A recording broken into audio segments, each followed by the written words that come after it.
Okay, comparative politics. We don't have too many more videos to go, and this one we're talking about um, was Marx right? Oh, or was Marx not all wrong? What would Marx say if he were reanimated and the popped into the world today? What would he see? What would he notice? He would probably pay attention to growing inequality worldwide and say, hey, I told you so. He would see a world that had industrialized. He would probably focus on the fact that manufacturing jobs have slipped away, and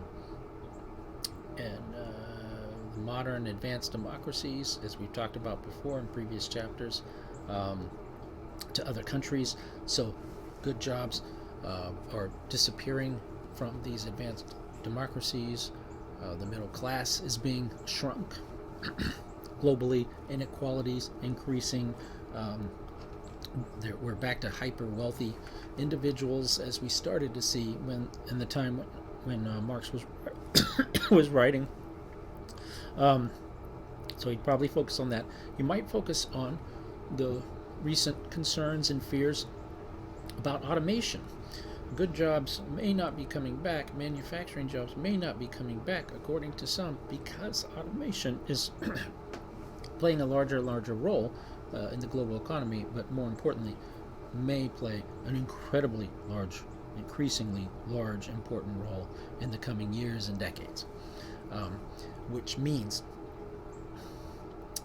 remember that deal about productivity increases. What doomed Marx's theory, and what he really couldn't have been that responsible for predicting or understanding, was that we'd continue to have technological gains that would lead to productivity increases.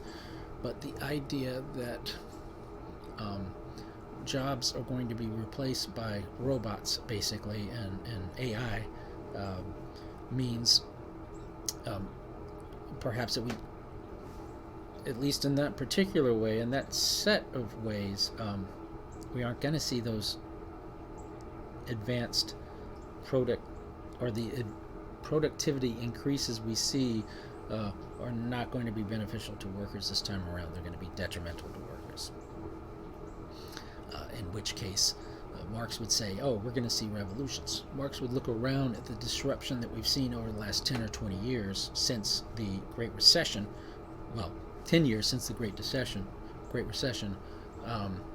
He would see that and look at that as late stage capitalism, probably. And of course, on the left, in this country and in others, you hear this term, late stage capitalism, a lot. People are saying that we are arguing that we are in it. Are we in late stage capitalism? I have no idea. But that's where people are coming from, and that's perhaps how Marx would have felt about it. And, you know, as we know and as we've seen, the popularity of left-wing economic policy, socialism, even communism itself, the hardcore version, those are on the rebound. And it might be explained by these conditions that I was just discussing. So, I'm going to leave it there for Chapter 9, and I'm going to be coming back with snippets on globalization and climate change as a case study. So, see you for those.